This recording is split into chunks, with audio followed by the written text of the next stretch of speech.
মুসা আলাইহিস সালামের সময়ে তিনটি আশ্চর্যজনক ঘটনা ঘটেছিল।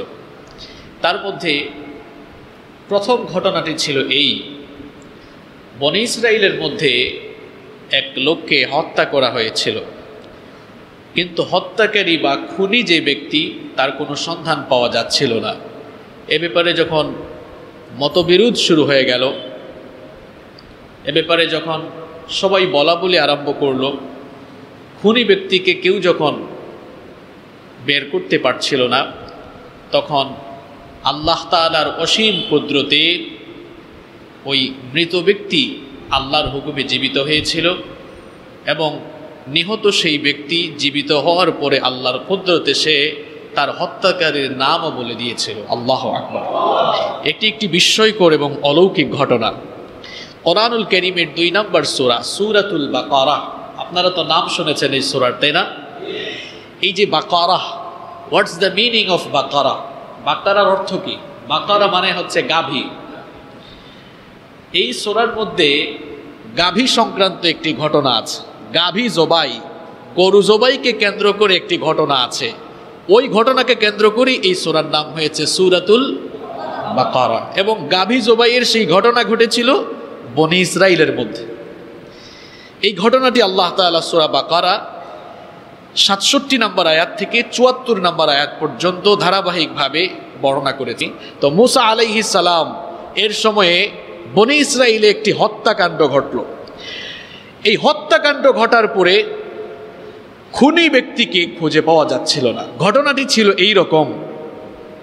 রাইসুল মুফাসসিরিন আব্দুল্লাহ ইবনে আব্বাস রাদিয়াল্লাহু আনহুমা বর্ণনা করেছেন। তিনি বলছেন যে বনী ইসরাইলের মধ্যে এক ধনবান বৃদ্ধ ছিলেন। সেই বৃদ্ধের একটি মাত্র কন্যা সন্তান ছিল। কয়টি কন্যা সন্তান ছিল? একটা কন্যা সন্তান ছিল। ওই ধনবান বৃদ্ধ লোকটির একাধিক ভাতিজা ছিল। তো তার কোনো এক ভাতিজা সে মনে মনে এই নিয়ত করলো যে আমার চাচার এই একমাত্র মেয়েকে আমি যদি বিয়ে করতে পারি তাহলে তো চাচার সব ধন সম্পদের মালিক আমি হয়ে যেতে পারবো। এজন্য সে তার চাচার কাছে তার চাচাতো বোনকে বিয়ে করার জন্য প্রস্তাব দিল। কিন্তু তার বৃদ্ধ ধনবান সেই চাচা তার প্রস্তাবে রাজি হলেন না। যখন তার চাচা তার প্রস্তাবে রাজি হলেন না, তখন সে একদিন রাতের বেলা তার চাচাকে সে হত্যা করে ফেলল। হত্যা করার পর সে কি করলো? ওই ব্যক্তির লাশ, এ ব্যাপারে 2টি বর্ণনা পাওয়া যায়। কোনো বর্ণনা এসেছে যে ওই লাশটা সে চৌরাস্তায় ফেলে দিল, আর কোনো বর্ণনা এসেছে সে তার অন্যান্য ভাই, অর্থাৎ যে লোকটিকে হত্যা করলো তার তো একাধিক ভাতিজা ছিল, আরেকজনের ঘরের দরজার সামনে ফেলে আসলো। সকালবেলা ভোরবেলা এখন সবাই দেখলো একজন মৃত লোককে, কিন্তু এই লোককে হত্যা কে করেছে, খুন কে করেছে তার কোনো হদিস পাওয়া যাচ্ছে না। সবাই এই ব্যাপার নিয়ে আলোচনা শুরু করলো যে এই লোকটাকে রাতের বেলা কে হত্যা করে ফেললো। ঘটনাক্রমে যে তাকে হত্যা করেছে সে এবার বাহ্যিকভাবে কান্নাকাটি করে সবার সামনে গিয়ে বলতেছে যে আমার চাচাকে এভাবে রাতের বেলা নির্মমভাবে হত্যা করা হলো, আমি আমার রক্তের বদলা চাচ্ছি, এর উত্তম বিচার চাচ্ছি।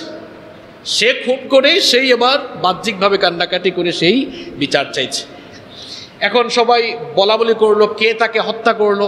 যার দরজার সামনে পাওয়া গেল বলা হলো সেই তাকে হত্যা করেছে, কিন্তু সে বলল না আমি এই ব্যাপারে কিছু জানি না। যখন এটা নিয়ে চতুর্দিকে আলোচনা শুরু হলো, তখন বনী ইসরাইলের কেউ বলতে লাগলো এই বিষয়টি নিয়ে তোমরা খামাখা এত তর্ক বিতর্ক করছো কেন? তোমাদের মধ্যে তো মুসা আলাইহিস সালাম আছেন, তার কাছে যাও, নিশ্চয়ই তিনি এই বিষয়টির একটি ফয়সালা করতে পারবেন। সবাই মিলে এবার মুসা আলাইহিস সালামের কাছে গেল। মুসা আলাইহিস সালাম বললেন, আচ্ছা এই ঘটনা সম্পর্কে অল্প হলেও কিছু জানে এমন কেউ কি তোমাদের মধ্যে আছে নাকি? কেউ কোনো কথা বলল না। তখন বনী ইসরাইলের লোকেরা বলল, মুসা, আল্লাহ তাআলা তো তোমার সঙ্গে কথা বলেন, তুমিও আল্লাহর সঙ্গে কথা বলো, সুতরাং এই বিষয়টির সমাধান আল্লাহর সাথে কথা বলেই করে দাও। আল্লাহকে জিজ্ঞেস করো এই হত্যাকাণ্ড কে সংঘটিত করেছে, তিনি যেন আমাদেরকে এটা জানিয়ে দেন।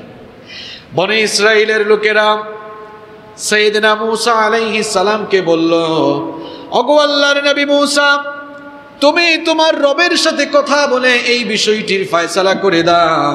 সাইয়েদনা মূসা আলাইহিস সালাম এবার আল্লাহর কাছে এ ব্যাপারে আবেদন করলেন। রব্বুল আলামিন সাইয়েদনা মূসা আলাইহিস সালামকে এবার জানিয়ে দিলেন, কোরআনুল কারীমের 2 নম্বর সূরা সূরাতুল বাকারা 67 নম্বর আয়াতে এসেছে, ওয়া ইয ক্বালা মূসা লিকওমিহি ইন্নাল্লাহা ইয়া'মুরুকুম আন তাযবাহু বাকারা। স্মরণ করো মূসা আলাইহিস সালাম তিনি যখন তার সম্প্রদায়কে বললেন, নিশ্চয়ই আল্লাহ তাআলা তোমাদেরকে আদেশ করেছেন তোমরা একটি গাভী জবাই করবে। তোমরা আমার কাছে জানতে চেয়েছো যেই লোককে হত্যা করা হয়েছে, যেই লোককে খুন করা হয়েছে, খুনি ব্যক্তির সন্ধান জানতে চাচ্ছ। আমিও আল্লাহর কাছে এই ব্যাপারটি জানানোর পরে আল্লাহ আমাকে বলেছেন আমি যেন তোমাদেরকে জানিয়ে দেই তোমরা একটি গাভী জবাই করবে। এই কথা বলার পর তার কওমের লোকেরা বলেছিল, ক্বালু আতাত্তাখিযুনা হুজুয়া। তারা বলেছিল, হ্যাঁ মূসা তুমি কি আমাদের সাথে ঠাট্টা করছো নাকি, উপহাস করছো নাকি? আমরা জানতে চাইলাম এই লোকটাকে হত্যা করা হয়েছে তার খুনিকে, আর তুমি বলছো তোমার আল্লাহ বলেছেন আমরা একটা গাভী জবাই করব। তো খুনিকে আমরা বের করব, খুনি বের করতে গিয়ে গাভী জবাই কেন করব? গাভী জবাইয়ের সাথে খুনি বের করার আবার কি সম্পর্ক? মূসা আলাইহিস সালাম তখন তাদেরকে বললেন, قال أعوذ بالله أن أكون من الجاهلين। মূসা আলাইহিস সালাম বললেন, আমি জাহেলদের কাছ থেকে, জাহেল হওয়া থেকে, অজ্ঞতা থেকে আল্লাহর কাছে পানাহ চাচ্ছি। তোমরা মনে করছো হয়তো আমি তোমাদেরকে বানিয়ে বলছি, আসলে আমি যা বলছি সেটা হচ্ছে আল্লাহর কাছ থেকে আসা ওহী। আল্লাহই আমাকে জানিয়েছেন হত্যাকারীকে খুঁজে বের করতে হলে তোমাদেরকে গাভী জবাই করতে হবে। রাইসুল মুফাসসিরিন আব্দুল্লাহ ইবনে আব্বাস রাদিয়াল্লাহু আনহু বলছেন যে তারা যদি গাভী জবাইয়ের নির্দেশ পাওয়ার পরে যে কোনো একটা গাভী জবাই করে ফেলতো তাহলে তারা তাদের উদ্দেশ্য হাসিল করতে পারত। তাদের উদ্দেশ্য ছিল খুনিকে বের করা, তারা খুনিকে বের করে ফেলতে পারত তারা যদি সাথে সাথেই যে কোনো ধরনের একটা গাভী জবাই করত। কিন্তু বনি ইসরাইলের স্বভাব হলো এরা একটু ঘাট তেরা জাতি, বারবার প্রশ্ন করা, একটা বিষয়কে বারবার ঘোরানো ফেরানো, এটা তাদের জাতিগত স্বভাব। আল্লাহ বললেন গাভী জবাই করো। এবার তারা কি করলো দেখেন, প্রশ্নের পর প্রশ্ন করে এই বিষয়টিকে তারা অত্যন্ত জটিল এবং কঠিন করে ফেললো। যখন তাদেরকে বলা হলো একটি গাভী জবাই করো, দেখেন এই ঘাট তারা জাতি কি করলো। তারা তখন বলল, ক্বালু দু'উ লানা রাব্বাকা ইউবাইয়িন লানা মা হিয়া ক্বালা ইন্নাহু ইয়াকুলু ইন্নাহা বাকারাতুন লা ফারিদুন ওয়ালা বিকরুন আওয়ানুম বাইনা যালিক ফাফআলু মা তু'মারুন। যখন তাদেরকে বলা হলো গাভী জবাই করো, তখন তারা মূসা আলাইহিস সালামকে বলল, মূসা ক্বালু দু'উ লানা রাব্বাকা ইউবাইয়িন লানা মা হিয়া, তুমি তোমার রবকে বলো তিনি যেন আমাদেরকে বিষয়টি স্পষ্ট করে দেন, তিনি যেন আমাদেরকে বিষয়টি স্পষ্ট করে দেন। অর্থাৎ যে গাভী জবাই করব এটা কোন বয়সের হবে। আগেই বলেছিলাম যে কোনো ধরনের যে কোনো বয়সের গাভী দিয়ে দিলেই হইতো। তারা নিজেরাই এখন ফাঁদে পড়তেছে, দেখেন কেমন ফাঁদে পড়ছে। তারা বলছে আল্লাহকে জিজ্ঞেস করো এটা কোন বয়সের গাভী হতে হবে, গাভীটা কেমন হওয়া লাগবে। তখন মূসা আলাইহিস সালাম বললেন, আল্লাহ তাআলা আমাকে জানিয়েছেন ইন্নাহু ইয়াকুলু ইন্নাহা বাকারাতুন লা ফারিদুন ওয়ালা বিকর আওয়ানুম বাইনা যালিক। মূসা আলাইহিস সালাম তখন বললেন, আল্লাহ তাআলা আমাকে জানিয়েছেন গাভীটি এমন হবে, বুড়া বয়সেরও হবে না, কম বয়সীও হবে না, মাঝামাঝি বয়সের হওয়া লাগবে। ফাফআলু মা তু'মারুন, এবার তোমরা তোমাদের কাজ সম্পন্ন করো। এরপরেও প্রশ্ন, এরপরে এবার তারা বলল, ক্বালু দু'উ লানা রাব্বাকা ইউবাইয়িন লানা মা লাউনুহা। তারা বলল, মূসা বুঝলাম গাভীটি মাঝামাঝি বয়সের হবে, কিন্তু আল্লাহকে জিজ্ঞেস করো এটা কোন রঙের হবে, এটা কোন রঙের হবে। দেখেন প্রশ্নের পরে প্রশ্ন। মূসা আলাইহিস সালাম এবার তাদেরকে জানিয়ে দিলেন, قال إنه يقول إنها بقرة صفراء فاقع لونها تسر الناظرين মুসা আলাইহিস সালাম বললেন, আল্লাহ তাআলা বলেছেন গাভীটি হলুদ রঙের হবে। তার শুধু হলুদ রঙের হলেই হবে না, এটা অত্যন্ত গাঢ় উজ্জ্বল রঙের হওয়া লাগবে, যাতে দর্শকদের চক্ষু শীতল হয়, অর্থাৎ যে দেখবে তার যেন ভালো লাগে, এমন একটি গাভী হওয়া লাগবে। দেখেন, প্রথমে যদি যে কোনো একটা গাভী জবাই করে ফেলতে উদ্দেশ্য হাসিল হয়ে যেত। প্রশ্ন প্রথমে বলল কোন বয়সের হবে, আল্লাহ বয়স জানালেন, এরপরে বললো এটা কোন রঙের হবে, এরপরেও তাদের প্রশ্ন শেষ হয় না। এবার তারা জিজ্ঞেস করল, قالوا ادع لنا ربك يبين لنا ما هي إن البقرة شابه علينا وإنا إن شاء الله لمهتدون। তারা বলল, মুসা আল্লাহ তাআলাকে জিজ্ঞেস করো, তিনি যেন বিষয়টি আরো স্পষ্ট করে দেন, কারণ হলুদ রঙের গাভী তো আরো আছে, মাঝামাঝি বয়সের হলুদ রঙের অনেক গাভী আছে। তো আল্লাহ তাআলাকে এখন বলো, এই বিষয়ে আমরা সন্দেহে পড়ে গেছি, তিনি যেন বিষয়টি আরো স্পষ্ট করে দেন। আচ্ছা বলেন তো, মাঝামাঝি বয়সের যে কোনো একটা হলুদ রঙের গাভী এবার যদি তারা জবাই করে ফেলতো, তাও তো তাদের উদ্দেশ্য হাসিল হয়ে যেত না, তাদের ঘাটতেরামি শেষ হচ্ছে না। তারা বলল, মুসা আল্লাহকে জিজ্ঞেস করো, বিষয়টি যেন তিনি আরো স্পষ্ট করেন, কারণ এটা আমাদের কাছে এখনো সন্দেহপূর্ণ মনে হচ্ছে। মুসা আলাইহিস সালামের পরে তাদেরকে বললেন, قال إنه يقول إنها بقرة لا ذلول تثير الأرض ولا تسقي الحرث مسلمة لا شية فيها। প্রশ্নের পর প্রশ্ন করার কারণে দেখেন এবার অবস্থা কেমন জটিল হলো। মুসা আলাইহিস সালাম বললেন, আল্লাহ তাআলা বলেছেন এমন একটি গাভী তোমাদেরকে জবাই করা লাগবে, যেই গাভী কোনোদিন, যেই গাভী দিয়ে হাল চাষ করা হয় নাই, যেই গাভী দিয়ে কোনোদিন কোনো জমিনে খেতেও পানি দেওয়া হয় না, এমন গাভী যা অসুস্থও না, একদম সুস্থ নিখুঁত অত্যন্ত সুঠামদেহী একটি গাভী হওয়া লাগবে। প্রশ্ন করার কারণে এখন বিষয়টি তাদের জন্য জটিল হচ্ছে না আরো সহজ হচ্ছে? এখন দেখেন তো কেমন কথা। আল্লাহ তাআলা বললেন, যাও এবার এমন এক গাভী বের করে আনো, এটা মাঝ বয়সী হওয়া লাগবে, হলুদ রঙের হওয়া লাগবে, এরপরে এমন গাভী যেটা দিয়ে কেউ কোনোদিন হাল চাষও করে নাই। এখন যখন আল্লাহ তাআলা তাদেরকে এটা জানিয়ে দিলেন, ঘাটতেরা এই জাতি বিষয়টি যখন কঠিন হয়ে গেল, এখন তারা বলল, ক্বালুল আনা জিতা বিল হক فذبحوها وما كادوا يفعلون। তারা বলল, মুসা এখন বিষয়টি আমাদের কাছে স্পষ্ট হয়েছে, বুঝতে পেরেছি আমরা কেমন পশু জবাই করা লাগবে, কিন্তু যেই শর্তগুলো বলা হয়েছে, মাঝবয়সী হলুদ রঙের গাভী, যেই গাভী দিয়ে হাল চাষও করা হয় না, যেই গাভী দিয়ে কখনো কোনো কাজ করা হয় না, এই রকম গাভী খুঁজে পাওয়া এটা কি খুব সহজ ব্যাপার নাকি অত্যন্ত দুর্লভ এবং কঠিন ব্যাপার?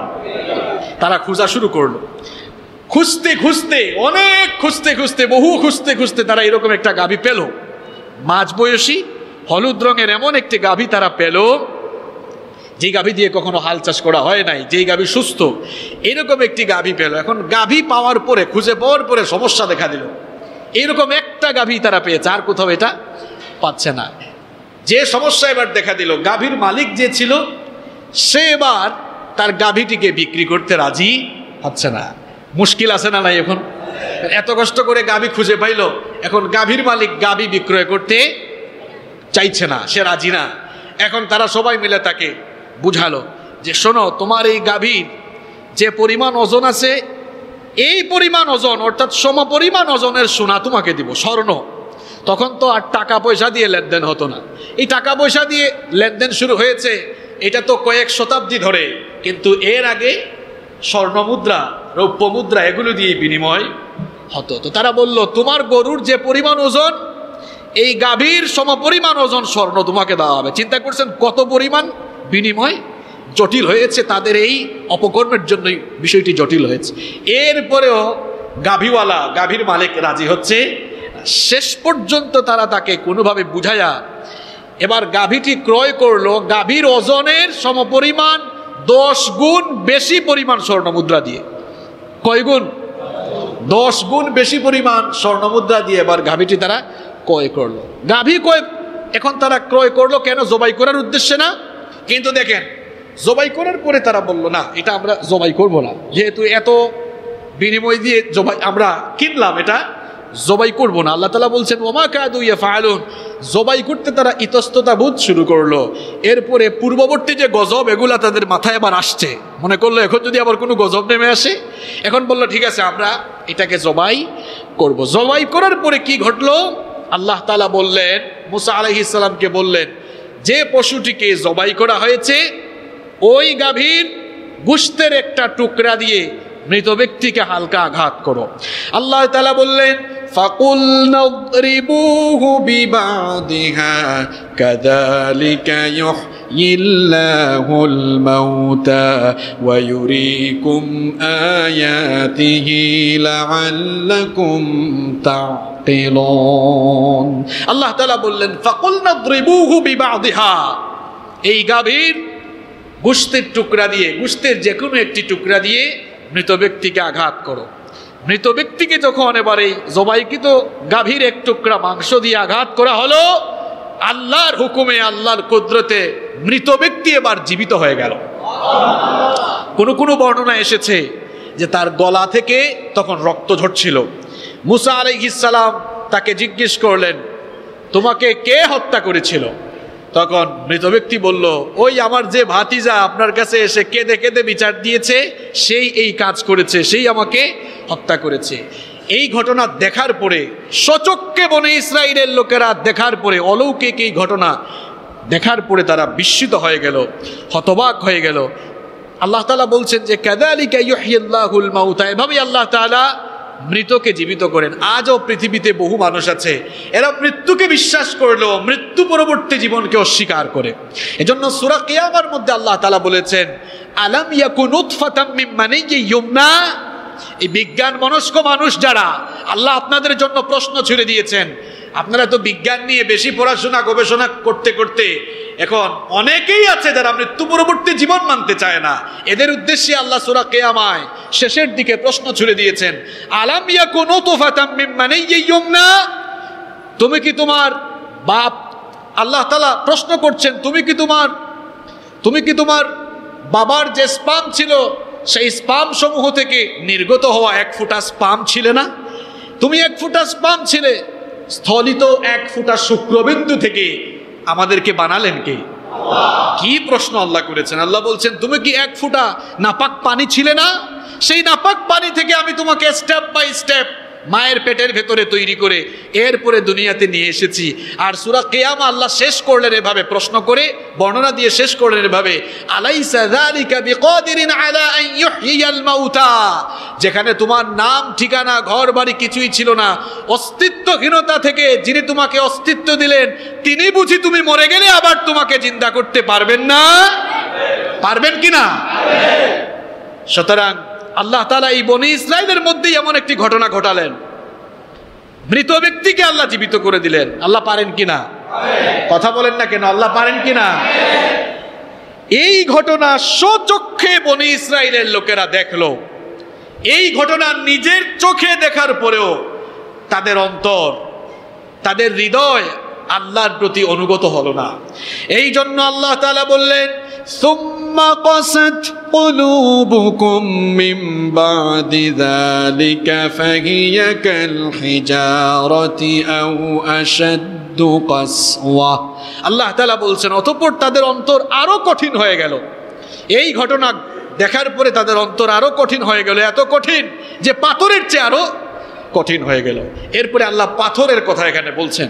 আল্লাহ তাআলা বলছেন ওয়া ইন্না মিনাল হিজারাতি লামা ইয়াতাফাজ্জারু মিনহুল আনহার ওয়া ইন্না মিনহা লামা ইয়াশাক্কু فيخرج منه الماء وإن منها لما يهبط من خشية الله وما الله بغافل عما تعملون আল্লাহ তাআলা বলছেন নিশ্চয়ই পাথরের মধ্যে এমন কিছু পাথর আছে যে পাথর থেকে নহর ঝর্ণাধারা উচ্চারিত হয়, আবার এমনও কিছু পাথর রয়েছে যা আল্লাহর হুকুমে চূর্ণ বিচূর্ণ হয়ে সেখান থেকে ঝর্ণাধারা উদ্গীত হয়।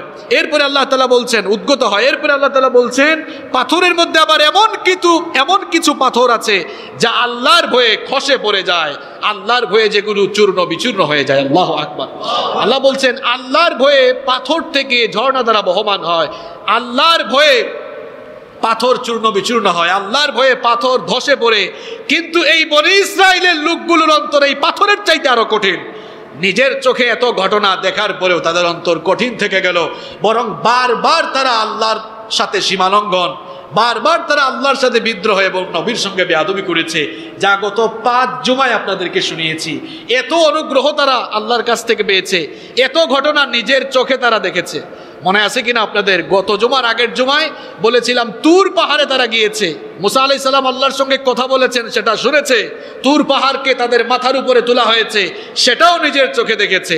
আবার আজকে বললাম গাভী জবাই করার পর জবাইকৃত পশুর মাংসের টুকরা দিয়ে মৃত ব্যক্তিকে আঘাত করার পর মৃত ব্যক্তি জীবিত হয়েছে। এত ঘটনা ঘটার পরে আল্লাহ বলছেন সুম্মা কাসাত কুলুবুকুম, এদের অন্তর কঠিন হয়ে গেল। এরা বারবার আল্লাহর সঙ্গে সীমালঙ্ঘন আর নবীর সঙ্গে বেয়াদবি করেছে, বারবার আল্লাহর সাথে নাফরমানি সীমালঙ্ঘন আর নবীর সঙ্গে বেয়াদবির পরিণতি কিন্তু বনী ইসরাইল জাতির ভালো হয়। এত কঠিন পরিণতি তাদের জন্য নেমে এসেছিল আল্লাহর সঙ্গে সীমালঙ্ঘন আর নবীর সঙ্গে বেয়াদবির কারণে। সেই বনী ইসরাইল জাতি আল্লাহর গজবে নিপতিত হয়েছিল এবং তারা চিরকাল আল্লাহর লানত প্রাপ্ত অভিশপ্ত জাতিতে পরিণত হয়েছে। শুধু মুসা নবীর উম্মতরাই নবীর সঙ্গে বেয়াদবি করে আল্লাহর গজবে পড়ে নাই, বরং যুগে যুগে যারাই নবীর সঙ্গে বেয়াদবি করেছে তারা দুনিয়ায়ও লাঞ্ছনাকর পরিস্থিতির সম্মুখীন হয়েছে, আর আখিরাতের গজব তো তাদের জন্য আছেই আছে, এতে কোনো সন্দেহ নাই। মুহাম্মাদুর রাসূলুল্লাহ সাল্লাল্লাহু আলাইহি ওয়াসাল্লামের সাথে যারাই বেয়াদবি করেছে, যারাই আমার নবীকে নবীর সময়ে নবীজির যুগে যারা নবীজিকে কষ্ট দিয়েছে, গালি দিয়েছে, তারা সবাই ধ্বংস হয়ে গিয়েছে। একজনের ব্যাপারে তো আল্লাহ সূরাই নাজিল করেছেন, তাব্বাত ইয়াদা আবি লাহাবিউ ওয়া তাব। আপনারা এই সূরার ব্যাকগ্রাউন্ড সাবাবুন নুজুল পড়বেন। আবু লাহাব যখন নবীজিকে গালি দিয়েছিল তাব্বাল্লাকা ইয়া মুহাম্মদ বলে, আল্লাহ তাআলা সাথে সাথেই তার নামে সূরা নাজিল করে আল্লাহ তাআলা আবু লাহাবকেও গালি দিলেন। আল্লাহু আকবার।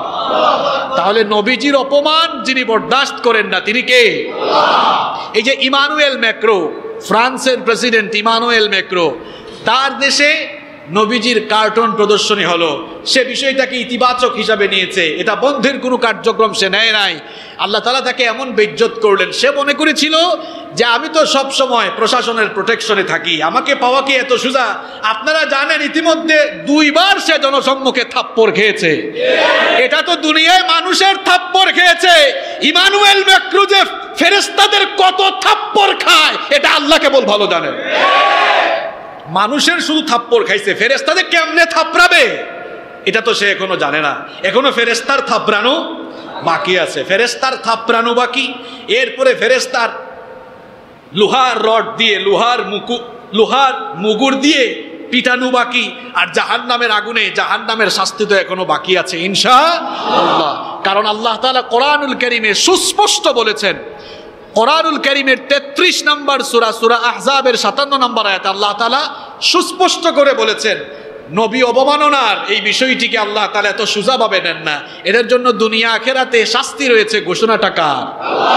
কোরআনুল কারীমের 33 নম্বর সূরা, সূরাতুল আহজাবের 57 নম্বর আয়াতে রব্বুল আলামিন বললেন, ইন্নাল্লাযীনা ইউযুনাল্লাহা ওয়া রাসূলাহু লা'আনাহুমুল্লাহু ফিদ দুনিয়া ওয়াল আখিরাহ ওয়া আ'আদ্দা لهم عذابا مهينا আল্লাহ তাআলা বলছেন নিশ্চয়ই যারা আল্লাহ এবং তার রাসূলকে কষ্ট দেয় লাআনাহুমুল্লাহু ফিদ দুনিয়া ওয়াল আখিরা আল্লাহ তাআলা ওই কুখ্যাত লোকগুলোকে দুনিয়া আখিরাতে লানত দিয়েছেন শুধু তাই নয় ওয়া আ'আদ্দা লাহুম আযাবাম মুহিনা আল্লাহ তাআলা তাদের জন্য যন্ত্রণাদায়ক আযাবেরও ব্যবস্থা রেখেছেন এই ইমানুয়েল ম্যাক্রো নবীজিকে অবমাননা করতে গিয়ে নিজেই সে ইতিমধ্যে দুইবার আপনারা সোশ্যাল মিডিয়ায় দেখেছেন দুইবার কিন্তু খুব ভালো মাপের থাপ্পড়ি খাইছে আরো যে কত থাপ্পড় তার জন্য বাকি আছে আল্লাহু আলাম এরপরে 2-3 দিন আগে আবার আরেক কুখ্যাত লোক মারা গেল সুইডিশ কার্টুনিস্ট লার্স ভিক্স কি নাম রাখছে দেখছেন ভিক্স নাম রেখে তুইছে লার্স ভিক্স 2007 সালে সে নবীজির কার্টুন বানিয়েছিল ব্যঙ্গচিত্র একে সেটাকে প্রদর্শন করা হয়েছিল আপনারা জানেন 2007 সালের সেই ঘটনা ঘটার পর গোটা পৃথিবীর মুসলমানরা তাদের ক্ষোভ এবং নিন্দার বহিঃপ্রকাশ ঘটিয়েছিল তার এই অপকর্মের পরে যখন গোটা পৃথিবীর মুসলমানরা এটা নিয়ে নিন্দা জানালো তখন লার্স ভিক্স তার যান বাঁচানোর জন্য আপনারা তো জানেন যে আল কায়দা তার মাথার জন্য তখন $1 লক্ষ মার্কিন ঘোষণা করেছিল তখন নিজের যান বাঁচানোর জন্য 2007 সাল থেকেই সে পুলিশি পাহারায় পুলিশি প্রটোকল নিয়ে চলাফেরা করত ছিল যে আমি যা করার তো করে ফেলেছি আমি পুলিশি প্রটোকল নিয়ে চলবো তাহলে মানুষের রোষানল থেকে বাঁচতে পারবো মিয়া পুলিশি প্রটোকল নিয়ে তো মানুষের রোষানল থেকে বাঁচা যায়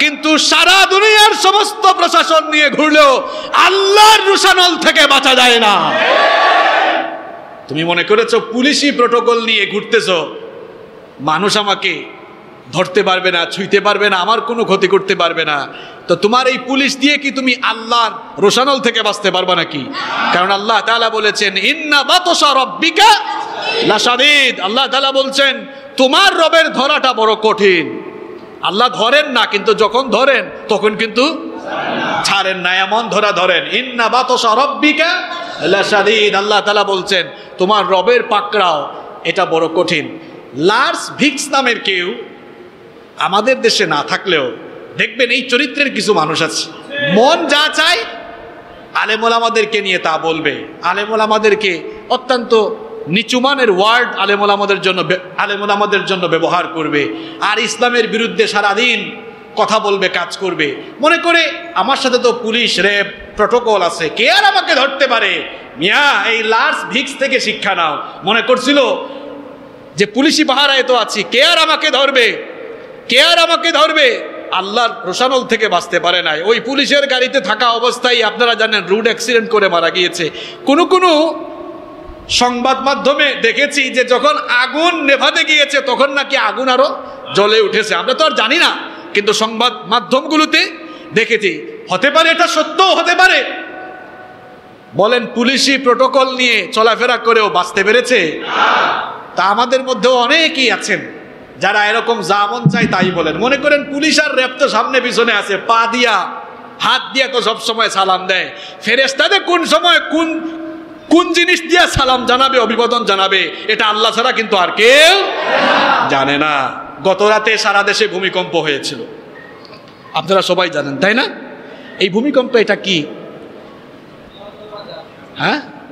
ভূমিকম্প এটা কি শুধু গজব না আরেকটু সুন্দর করে বলতে হবে এই বুঝি আপনারা আলোচনা শুনে শুনে মনে রাখেন এগুলো তো বহুবার আপনাদেরকে বলেছি এগুলো হচ্ছে জুনদুম মিন জুনুদিল্লাহ এগুলো আল্লাহর সৈনিক এগুলো কার সৈনিক আপনার যেমন সৈনিক আছে আপনার যেমন প্রশাসন আছে আল্লাহরও কিন্তু সৈনিক আছে এইসব ভূমিকম্প এগুলো দিয়ে আল্লাহ আমাদেরকে ধ্বংস করতে 1 সেকেন্ডও লাগবে কথা কন না কেন 1 সেকেন্ডও লাগবে আল্লাহ বলবেন কুন ফায়াকুন আল্লাহ বলবেন হাও শেষ ধ্বংস হয়ে যাবে এত বড়াই কিসে বলেন যে চট্টগ্রাম শহরে আমরা বাস করছি এত উঁচু উঁচু বিল্ডিং যদি আল্লাহ না করুন যদি এরকম কোনো গজব চলে আসে যদি এরকম মারাত্মক পর্যায়ের কোনো ভূমিকম্প হয় সব দেখবেন সাথে সাথে মাটির সাথে ধসে যাবে এটা হওয়া কি অসম্ভব কিছু এই জন্য শিক্ষা দিতে হবে। মন যা চায় তা আমরা বলে ফেলি, করে ফেলি। আলেম ওলামাদেরকে অনেক শ্রেণীর লোকেরা মানুষই মনে করতে চায় না, অথচ এরা হচ্ছে ইন্নাল উলামা ওয়ারাসাতুল আম্বিয়া, এরা নবীগণের ওয়ারিস। আর নবী আসবেন না, নবীগণের দায়িত্ব যারা আঞ্জাম দিচ্ছেন, নবীওয়ালা কাজ যারা করছেন, দাওয়াতি কাজ যারা করছেন, জনগণের মাঝে যারা দিন প্রচার করছেন, তারা হচ্ছেন এই উলামা। সুতরাং নবীগণ না থাকলেও নবীগণের ওয়ারিসদেরকে রেসপেক্ট করতে হবে, সম্মান করতে হবে, তাদেরকে ভালোবাসতে হবে। এই লার্জ ভিক্স তার পরিণতি কিন্তু ভালো হয় না। আমরা যেই কথা বলছিলাম যে নবীর সঙ্গে বেয়াদবির পরিণতি কখনো ভালো হয়। আল্লাহ তাআলা আমাদেরকে সঠিক সমঝ দান করুন। এই বাংলাদেশেই এখন এক শ্রেণীর লোক কাজ করছে, তারা আলেমদের সাথে সরকারের একটা দূরত্ব সৃষ্টি করতে চায়, সরকারের সাথে আলেমদের একটা দূরত্ব সৃষ্টি করতে চায়।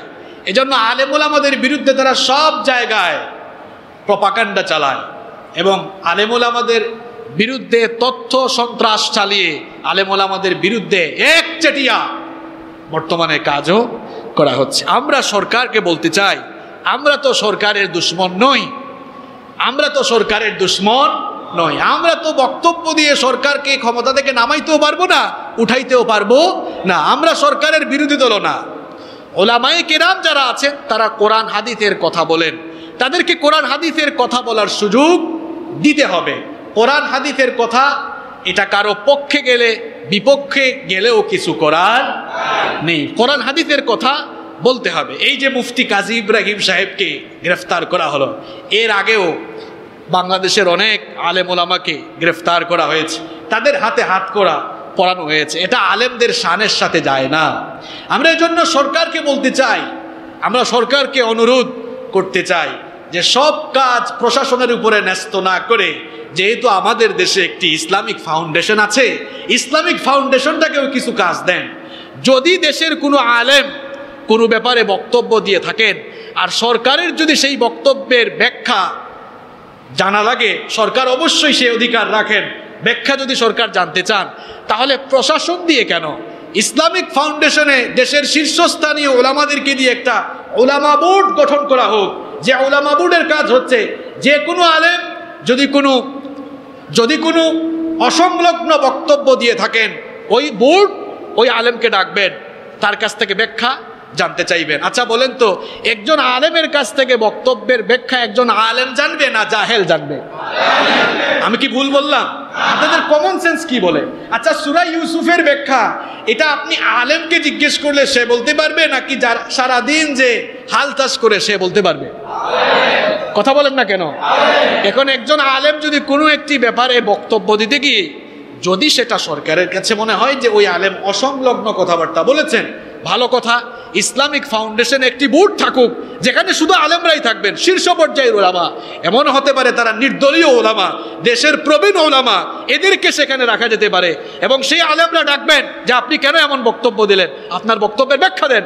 যদি তিনি সুন্দর ব্যাখ্যা দিতে পারেন তাকে ছেড়ে দেন, যদি ব্যাখ্যা দিতে না পারেন তাহলে তাকে এক দুইবার সতর্ক করেন, অন্তত পক্ষে কয়েকবার তাকে সতর্ক করা হোক। কয়েকবার সতর্ক করার পরেও যদি দেখা যায় ওই আলেম আসলেই তার কোনো মত, তার কোনো পথ বা তার কোনো দলীয় ইজম কায়েমের কাজ করছেন, তখন প্রশাসন তার বিরুদ্ধে ব্যবস্থা নেই। অন্ততপক্ষে এই কয়েকটি কাজ করলেও তো বোঝা যেত যে আসলেই আলেম ওলামাদের প্রতি শ্রদ্ধাবোধ এখনো দেশে আছে। এই প্রক্রিয়াগুলো করা হচ্ছে না কেন? আমরা সরকারের বন্ধু, দেশের উন্নয়নে সরকার যেমন কাজ করছেন, এটা সরকার সহ প্রশাসন সহ সকলকেই স্বীকার করতে হবে। এই দেশের শিক্ষিত সচেতন উলামায়ে কেরামও প্রত্যক্ষ পরোক্ষভাবে সরকারের উন্নয়নে সহযোগিতা করে যাচ্ছেন। আপনারা বলবেন কিভাবে? এই ছেলে ধরা গুজব, করোনা মহামারী, এই সময়গুলোতে মসজিদের ইমাম সাহেবরা, খতিব সাহেবরা আর সেলিব্রিটি আলেমরা যেভাবে বক্তব্য দিয়ে দিয়ে লিখে লিখে মানুষকে সচেতন করেছেন, তাহলে তারা কি প্রত্যক্ষভাবে সরকারকেই সহযোগিতা করলেন না? এরপরে মাদকের বিরুদ্ধে, সন্ত্রাসের বিরুদ্ধে, জঙ্গিবাদের বিরুদ্ধে আমরা সব সময় সোচ্চার ভূমিকা পালন করেছি। আমরা সব সময় যৌতুকের বিরুদ্ধে, মাদকের বিরুদ্ধে, সন্ত্রাসের বিরুদ্ধে, জঙ্গিবাজের বিরুদ্ধে কোরআন হাদিস থেকে বক্তব্য দিয়ে দিয়ে মানুষের মধ্যে আমরা সচেতনতা তৈরি করেছি, যেটা আমাদের প্রশাসনের ভাইয়েরা, পুলিশের ভাইয়েরা, র্যাবের ভাইয়েরা, প্রশাসনের ভাইয়েরা তারাও কষ্ট করে করে তারাও মাদক, এরপরে জঙ্গিবাদ, সন্ত্রাসবাদ নিধনে তারা যেমন কাজ করছেন, তারা হয়তো অস্ত্র হাতে নিয়ে কাজ করছেন, কিন্তু এই দেশের আলেম ওলামারা কোরআন হাদিস নামক অস্ত্রকে মুখে নিয়ে সেই বাণীগুলো প্রচার করে করে তারাও প্রশাসনকে প্রত্যক্ষ আর পরোক্ষভাবে সহযোগিতা করছে। এই দেশে তথাকথিত কিছু নাস্তিক মুরতাদ রয়েছে, তারা চায় না সরকারের সঙ্গে আলেমদের সুসম্পর্ক থাকুক। এই জন্য তারা মাঝখানে ঢুকে সরকার আর আলেমদের মধ্যে দূরত্ব সৃষ্টি করছে। এই জন্য আমরা সরকারকে বলতে চাই, এই জন্য আমরা সরকারের কাছে অনুরোধ জানাতে চাই, আলেম ওলামাদের প্রতি আপনারা একটু সদয় হন, আলেম ওলামাদেরকে যথাযোগ্য সম্মান করুন। যদি কোনো আলেম ওলামা তার বক্তব্যের মধ্যে কোনো অসংলগ্ন কথাবার্তা বলে থাকেন, ইসলামিক ফাউন্ডেশনে একটা বুট করেন, সেখানে আলেম ওলামাদেরকে ডাকা হোক, অন্তত সম্মানের সাথে ডাকা হোক। এই যে কাজী ইব্রাহিম যে লোকটা আছেন, ওনাকে তো বাংলাদেশের বহু মানুষ চেনে। আচ্ছা বলেন তো, উনাকে যদি প্রশাসন থেকে ডাকা হতো উনি কি যেতেন না? উনি তো স্বেচ্ছায় যেতেন, এসে হাত করা পরে নেওয়া লাগতো না, উনি নিজে থেকেই যেতেন, সম্মানজনকভাবে ডাকতে পারতেন। আমি বিশ্বাস করি শুধু কাজী ইব্রাহিম সাহেব নয়, এই দেশের প্রত্যেক আলেম উলামা তারা সরকারের প্রতি একটি পজিটিভ দৃষ্টিভঙ্গি রাখেন। সরকার যে কোনো সময় ডাকলে তারা যেতে পারেন এবং সরকারকে তাদের বক্তব্যের ব্যাখ্যাও দিতে পারেন। এই জন্য আমরা চাই সরকার এবং আলেমদের মধ্যে যেন দূরত্ব সৃষ্টি না হয়, এতে করে দেশের মানুষের মধ্যে জনমনে বিভ্রান্তি সৃষ্টি হবে। আল্লাহ তাআলা আমাদের সকলকে বুঝার তৌফিক দান করুন। তাহলে মুসা আলাইহিস সালামের সময়কার একটি ঘটনা আমরা বললাম, এবার দ্বিতীয় ঘটনার দিকে আমরা চলে যাচ্ছি। মুসা আলাইহিস সালামের সময় আরেকটি ঘটনা ঘটেছিল, এটা তার ব্যক্তি জীবনের সাথে সংশ্লিষ্ট ঘটনা। এই ঘটনাটি আল্লাহ তাআলা কোরআনুল কারীমের 18 নম্বর সূরাতুল কাহাফের 60 থেকে 82 নম্বর আয়াত, 23টি আয়াতে এই ঘটনার বিস্তারিত বর্ণনা দিয়েছেন। এমনকি বুখারী শরীফে 4725 নম্বর হাদিসে এই ঘটনাটি বিস্তারিত এসেছে। ঘটনাটি ছিল এই, মুসা আলাইহিস সালাম একদিন ভাষণ দিচ্ছেন। কি দিচ্ছেন? মুসা আলাইহিস সালাম একদিন বনি ইসরাইলের লোকদের সামনে ভাষণ দিচ্ছেন। একজন লোক তাকে প্রশ্ন করে বসলো। সে বলল, গো আল্লাহর নবী মুসা, আপনার কাছে আমার একটা প্রশ্ন, বলেন তো দেখি মানুষের মধ্যে সবচাইতে জ্ঞানী ব্যক্তিকে? দেখছেন প্রশ্নটা কেমন? মানুষের মধ্যে সবচাইতে জ্ঞানী ব্যক্তিকে? মুসা আলাইহিস সালাম মনে মনে চিন্তা করলেন, যেহেতু আমি হচ্ছি এই জামানার শ্রেষ্ঠ নবী, সুতরাং আমার চাইতে জ্ঞানী এখন আর কেউ থাকতে পারে না। এই জন্য তিনি বললেন, মানুষের মধ্যে সব চাইতে জ্ঞানী হলাম আমি। মুসা আলাইহিস সালাম যখন এই জবাব দিলেন, আল্লাহ তাআলার কাছে মুসা আলাইহিস সালামের এই জবাব পছন্দ হলো না। আল্লাহ তাআলার কাছে মুসা আলাইহিস সালামের এই জবাব ভালো লাগলো না। এই জন্য আল্লাহ তাআলা মুসা আলাইহিস সালামকে পরীক্ষা করতে চাইলেন। মুসা আলাইহিস সালাম জবাবে যদি বলতেন, আমি এ ব্যাপারে জানি না, আল্লাহই সবচেয়ে ভালো জানেন, তাহলে আর তাকে পরীক্ষায় ফেলা হতো না। তিনি বলে ফেললেন, আমি সবচাইতে জ্ঞানী, এই জন্য আল্লাহ তাআলা তাকে পরীক্ষা করতে চাইলেন। আল্লাহ তাআলা বললেন, ওগো আমার নবী মুসা, তুমি যে জবাবে ঝটপট করে বলে ফেললে তুমি সবচাইতে জ্ঞানী, কিন্তু তুমি কি জানো নাকি 2 সমুদ্রের মিলনস্থলে তোমার চাইতেও আমার আরেক বান্দা আছে যে তোমার চাইতে আরো বেশি জ্ঞানী। মুসা আলাইহিস সালাম এই কথা শুনে বললেন, ওগো আমার রব, আমার চাইতে জ্ঞানী মানুষও যেহেতু আছে, সুতরাং তার সন্ধান আমি কিভাবে লাভ করতে পারি, তার কাছে আমি কিভাবে যেতে পারি, তার কাছ থেকে আমি কিছু জ্ঞান অর্জন করতে চাই, আমি তার সাথে সাক্ষাৎ করতে চাই। কোন জায়গায় গেলে আমি তাকে পাবো? আল্লাহ তাআলা তখন বললেন, তুমি থলের মধ্যে একটি মাছ নাও, থলের মধ্যে একটি মাছ নিয়ে 2 সমুদ্রের মিলনস্থলের দিকে যাত্রা শুরু করো, সফর শুরু করো। মুসা আলাইহিস সালাম তার ভাগনা এবং তার খাদেম ইউশা বিন নুন আলাইহিস সালামকে সঙ্গে নিয়ে এবার 2 সমুদ্রের মিলনস্থলের দিকে যাত্রা করলেন। 2 সমুদ্রের মিলনস্থলের দিকে যাত্রা করার সময় সাইয়েদনা মুসা আলাইহিস সালাম তিনি তার ভাগনা এবং খাদেম ইউশা বিন নুন আলাইহিস সালামকে বলেছিলেন, সূরা কাহাফের 60 নম্বর আয়াত থেকে সেই ঘটনা বর্ণিত হচ্ছে, ওয়া ইয ক্বালা মূসা লিফাতাহু লা আবরাহু হাত্তা আবলুগা মাজমাআল বাহরাইনি আও আমদিয়া হুকুবা। মূসা আলাইহিস সালাম তিনি তার সহচর অর্থাৎ ইউশা বিন নুন আলাইহিস সালামকে বলেছিলেন, আমরা ততক্ষণ পর্যন্ত পথ চলতে থাকব যতক্ষণ না আমরা দুই সমুদ্রের মিলনস্থলে পৌঁছাই, ততক্ষণ পর্যন্ত আমরা চলতে থাকব। তারা এবার থলের মধ্যে মাছ নিয়ে দুই সমুদ্রের মিলনস্থলের দিকে যাত্রা করলেন। আল্লাহ তাআলা মূসা আলাইহিস সালামকে বললেন, যেই জায়গাতে যাওয়ার পরে তোমার থলের মাছ জীবিত হয়ে থলে থেকে বের হয়ে যাবে, ওই স্থানেই তুমি আমার সেই বান্দাকে পাবে। সেই বান্দা ছিলেন সাইয়েদনা খিজির আলাইহিস সালাম। আল্লাহ তাআলা বললেন, আমার বান্দা খিজিরকে তুমি সেখানেই পাবে, যেখানে যাওয়ার পরে তোমার থলে থেকে মাছ জীবিত হয়ে বের হয়ে সমুদ্রে পড়ে যাবে, সেখানেই তুমি আমার জ্ঞানী বান্দা খিজিরকে পাবে। মূসা আলাইহিস সালাম তার সফর সঙ্গে ইউশা বিন নুন আলাইহিস সালামকে নিয়ে পথ চলা শুরু করলেন। পথ চলতে চলতে সাগরের তীরে হাঁটতে হাঁটতে তারা একটি বিশাল পাথরের খণ্ডের কাছে পৌঁছালেন। সেই পাথর খণ্ডে মাথা রেখে তারা এবার ঘুমিয়ে পড়লেন। তারা যখন ঘুমিয়ে পড়লেন, হঠাৎ করে এবার থলেতে থাকা সেই মাছের গায়ে সমুদ্রের একটি ঢেউয়ের ছিটা লাগলো, ঢেউয়ের পানির ছিটা লাগলো। সঙ্গে সঙ্গে মাছটি জীবিত হয়ে থলে থেকে বের হয়ে এবার সে সমুদ্রে পড়ে গেল। ইউশা বিন নুন আলাইহিস সালাম ঘটনাটি নিজের চোখে দেখলেন। তিনি দেখলেন যে মাছ যখন পানিতে পড়ে গেল, সঙ্গে সঙ্গেই মাছ যেদিকে যাচ্ছে সেদিকে একটা টানেল, একটা সুড়ঙ্গ তৈরি হয়ে গেল। মাছ যেদিকেই পথ চলা শুরু করলো, সেদিকে আল্লাহ পানির প্রবাহ বন্ধ করে দিলেন।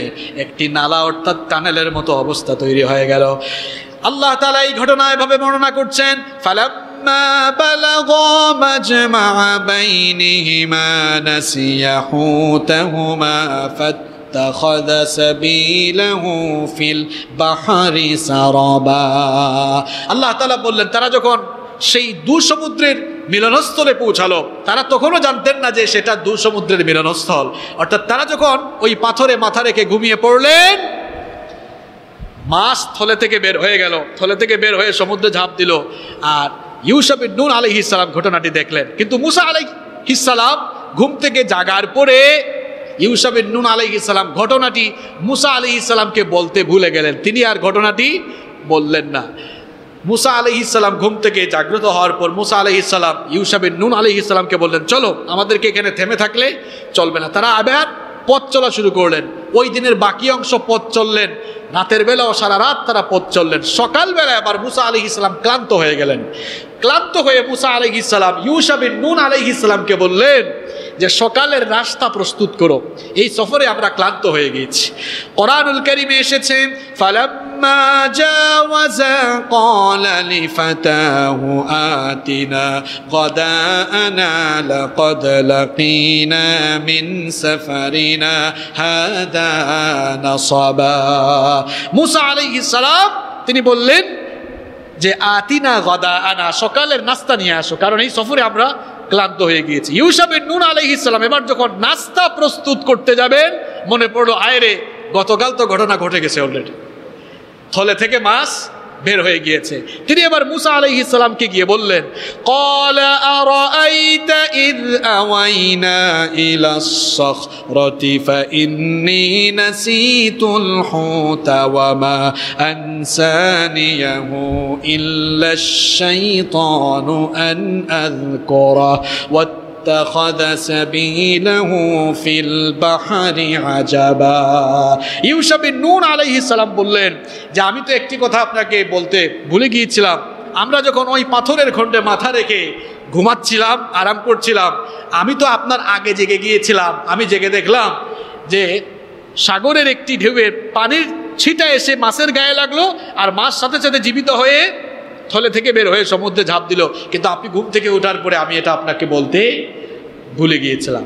মূসা আলাইহিস সালাম বলেন, আহারে, তুমি যে আমাকে বলতে ভুলে গেলা, ঘটনাটা তো ওখানেই ঘটে গেল, কারণ আল্লাহ তো আমাকে বলেছেন যেখানে যাওয়ার পরে তোমার থলে থেকে মাছ বেরিয়ে যাবে জীবিত হয়ে, সেখানেই আমার বান্দা খিজিরকে তুমি পেয়ে যাবে, সুতরাং কেন তুমি আমাকে বললে না? তখন ইউসা বিন নুন আলাইহিস সালাম বলেন, আসলে আমি ইচ্ছে করে ভুলে যাইনি, শয়তানই আমাকে ভুলিয়ে দিয়েছিল। মূসা আলাইহিস সালাম তখন বললেন, ক্বালা যালিকা মা কুন্না নাবগি ফারতাদ্দা আলা আথারিহিমা কাসাসা। মূসা আলাইহিস সালাম বললেন, আমরা তো সেই জায়গাটির অনুসন্ধান করছি, চলো আমরা সেই জায়গাতেই ফিরে যাই। এবার তারা তাদের পদচিহ্ন অনুসরণ করে, পায়ের চিহ্ন অনুসরণ করে ওই জায়গাতেই আবার পৌঁছে গেলেন। ওই জায়গায় যখন তারা পৌঁছালেন, ওই জায়গায় পৌঁছার পরে দেখলেন এক লোক চাদর মুড়ি দিয়ে শুয়ে আছে, চাদর দিয়ে হাত পা তার শরীরের সব কিছু ঢেকে শুয়ে আছে। মূসা আলাইহিস সালাম তার পাশে গিয়ে সালাম দিলেন। খিজির আলাইহিস সালাম অবাক হয়ে গেলেন, এই দেশে এই জায়গাতে সালাম কে দেয়, তুমি কে? মূসা আলাইহিস সালাম বলেন, আমি বনি ইসরাইলের মূসা। খিজির আলাইহিস সালাম তাকে চিনে ফেললেন। খিজির আলাইহিস সালাম তখন তাকে বললেন, আমি তো তোমাকে চিনি, তুমি বনি ইসরাইলের নবী মূসা। খিজির আলাইহিস সালাম নবী ছিলেন কিনা এ ব্যাপারে ইখতিলাফ হয়েছে। যেমন কোরআনুল কারীমে তাকে নবী বলা হয় নাই, এখানেই এর পরের আয়াতে আল্লাহ তাআলা বলেছেন, ফাওয়াজাদা আবদাম মিন ইবাদিনা, তারা আমার বান্দা সমূহের মধ্যে এক বান্দাকে পেল। আল্লাহ তাআলা খিজির আলাইহিস সালামের পরিচয় দিয়েছেন, সে আমার বান্দা ছিল। অন্য জায়গায় আল্লাহ বলেছেন, আমি তাকে হিকমত দিয়েছি, ইলম তাকে আমি দান করেছি। আবার কোন কোন স্কলার বলেছেন খিজির আলাইহিস সালাম নবী ছিলেন। যেহেতু বিষয়টি মতভেদপূর্ণ আর কোরআনে সুস্পষ্ট করে বলা হয় নাই, আমরা ওই ইখতিলাফে যাব না, তিনি নবী ছিলেন নাকি ছিলেন না, আল্লাহু আ'লাম, এটা আল্লাহই ভালো জানেন। তবে মূসা আলাইহিস সালামকে আল্লাহ তাআলা খিজির আলাইহিস সালামের কাছে পাঠিয়েছিলেন, যাও, সে তোমার চেয়ে আরো বেশি জ্ঞানী। এবার মূসা আলাইহিস সালামকে খিজির আলাইহিস সালাম জিজ্ঞেস করলেন যে তুমি আমার কাছে কেন এসেছো?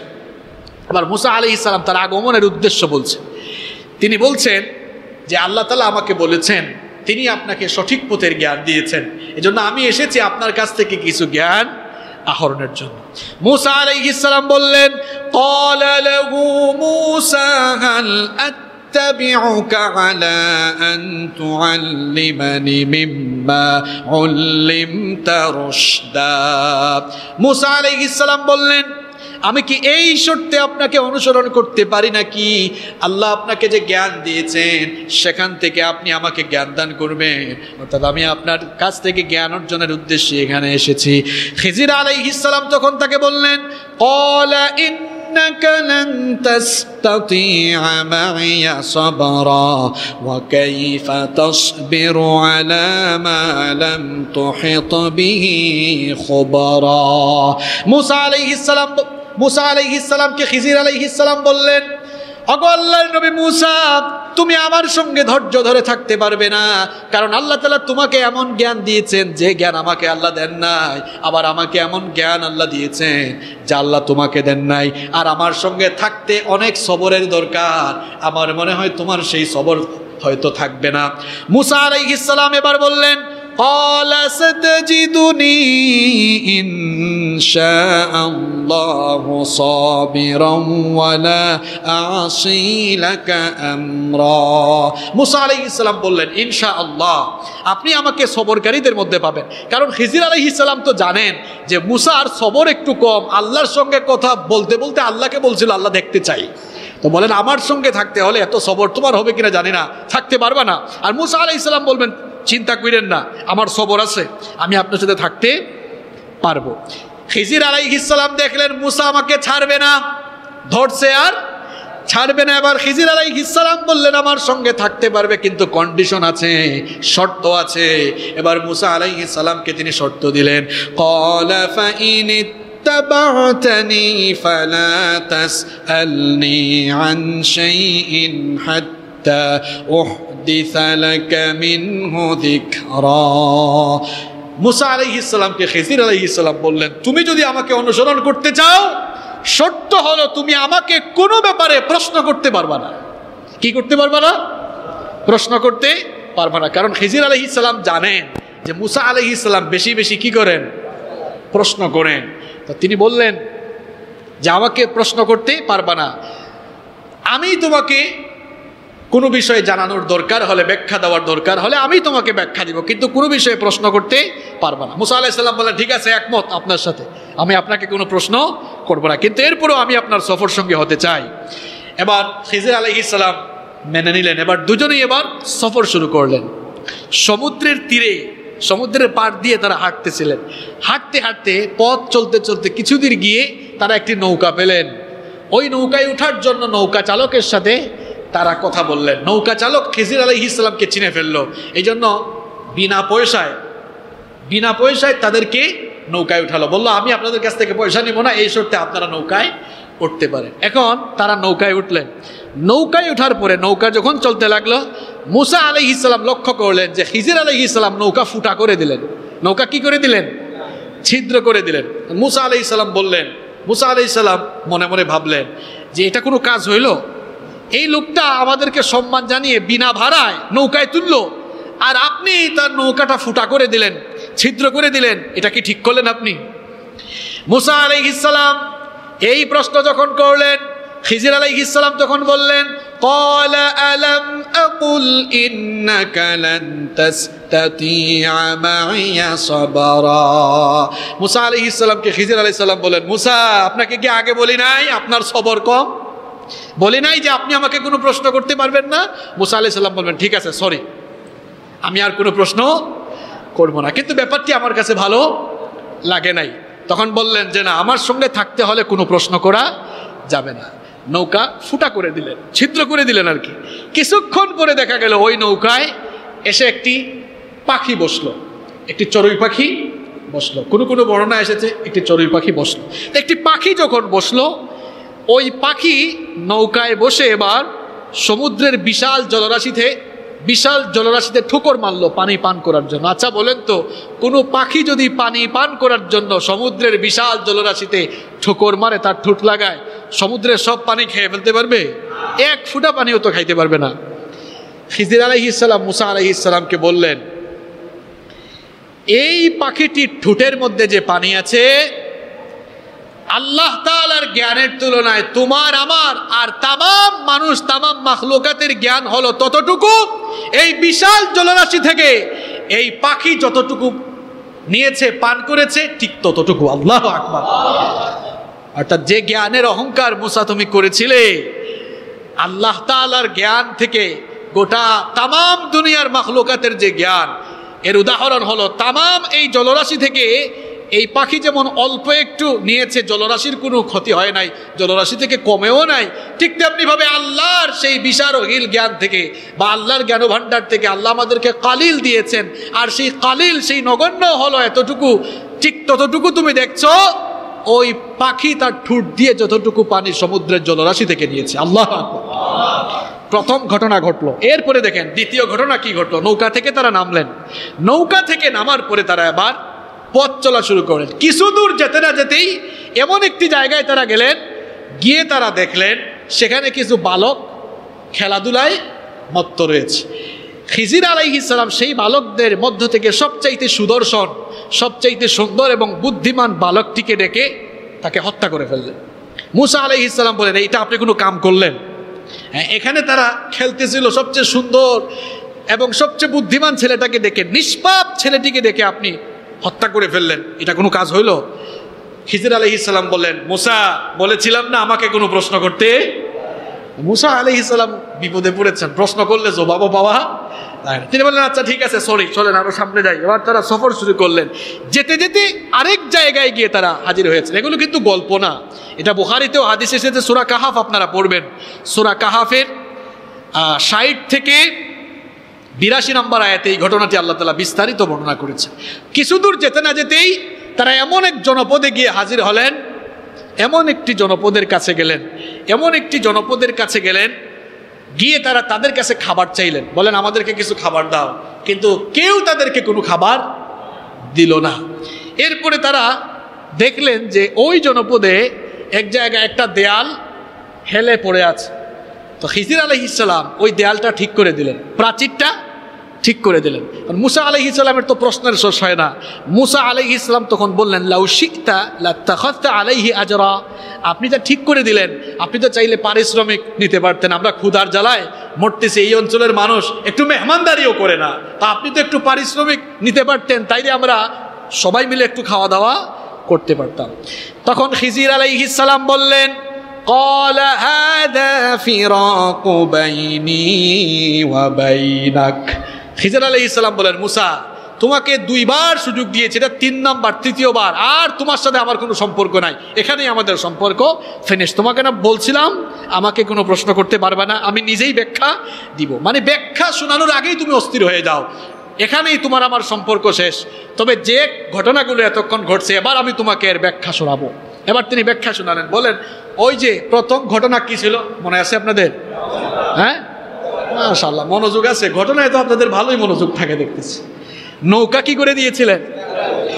আমার তো সময় কম, এর জন্য আমি আয়াতগুলো আর পড়ছি না, আপনারা বাড়িতে পড়ে নেবেন ইনশাআল্লাহ। তিনি বললেন, এই যে নৌকা আমি ফুটা করেছি কেন?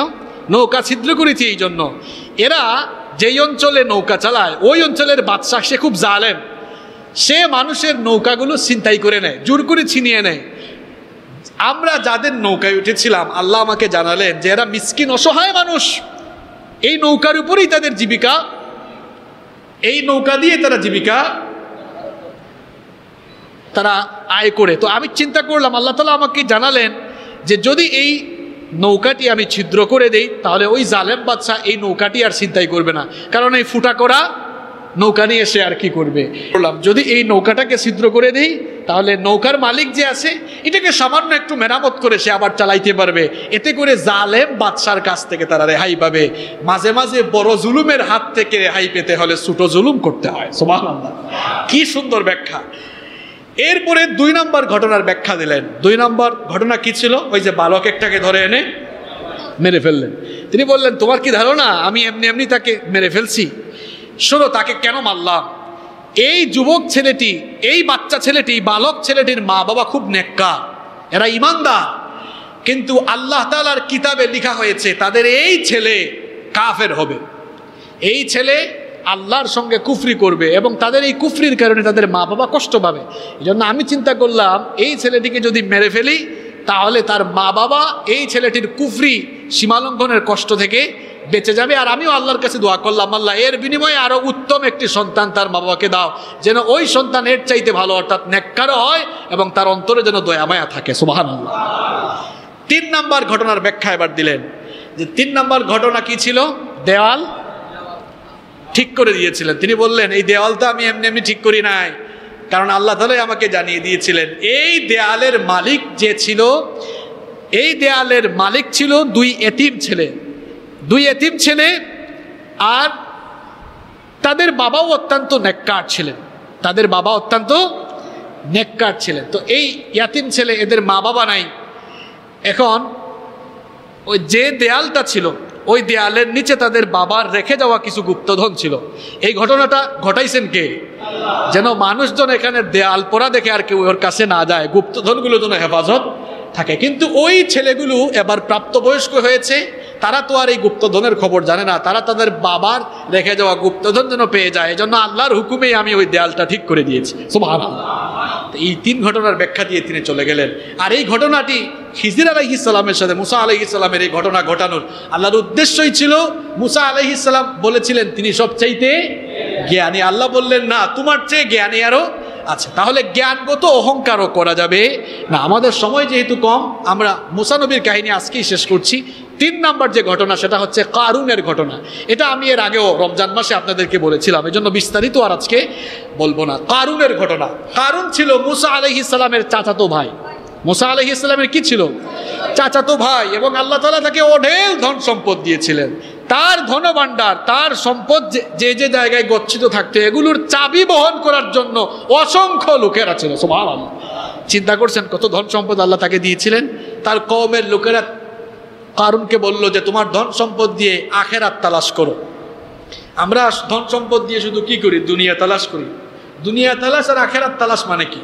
অর্থাৎ ধন সম্পদ হয়েছে এটা দিয়া ওইটা খালি বানাইতে চায়, একটা বিল্ডিং হয়েছে আরেকটা বানাবে, মানে তার চাহিদার কোনো শেষ হয় না। তো তার কওমের লোকেরা বললেন, তুমি তোমার সম্পদ দিয়ে দুনিয়া তালাশের পাশাপাশি আখিরাতও তালাশ করো, অর্থাৎ আল্লাহর রাস্তায় দান করো, কারণ সম্পদ তোমাকে দিয়েছেন কে? কারণ তখন বলল, আমি কেন আল্লাহর রাস্তায় দান করব? এটা তো আমাকে আল্লাহ দেন না, এগুলো আমি আমার নিজের যোগ্যতায় নিজের জ্ঞান দিয়ে অর্জন করেছি। নাউযুবিল্লাহ। কারণ নামে কেউ আমাদের মধ্যে না থাকলেও কারণী স্বভাবের মানুষ আছে। দেখবেন অনেকে অনেক সময় বলে, এগুলো আমি অনেক পরিশ্রম করে অর্জন করেছি। আছে কিনা? বলে 20 বছর 30 বছর পরিশ্রম কমে আমি আমার এত সম্পদ কামিয়েছি। এরকম আছে না নাই? খবরদার ভাইয়েরা, এরকম কথা বলবেন না। আল্লাহ দয়া না করলে 1000 বছর আপনি পরিশ্রম করলেও আপনি সম্পদ পাবেন না, ঠিক কি না? এই জন্য এই ধরনের কথাবার্তা বলা, এগুলো কারণী স্বভাব। কি স্বভাব? এই কথা সে যখন বললো আল্লাহর রাস্তায় ধন সম্পদ দান করলো না, আল্লাহ তাআলা কারুন তার প্রাসাদ, তার সম্পদ শুদ্ধতাকে মাটির নিচে দাবিয়ে দিলেন। এই ঘটনাটিও আপনারা পড়বেন। এটি কোরআনুল কারীমের 28 নম্বর সূরা, সূরা কসাসের 76 থেকে 83 নম্বর আয়াতে বিস্তারিত বর্ণনা এসেছে। তো আজ আমরা মুসা আলাইহিস সালামের ব্যক্তি জীবনের সাথে ঘটে যাওয়া 3টি ঘটনা বললাম, এবং এর মাধ্যমে বিগত 6 জুমায় আমরা মুসা নবীর কাহিনী শেষ করতে পেরেছি, আলহামদুলিল্লাহ। আলোর পথে 24 24 ঘন্টা শুধু ইসলাম প্রচার।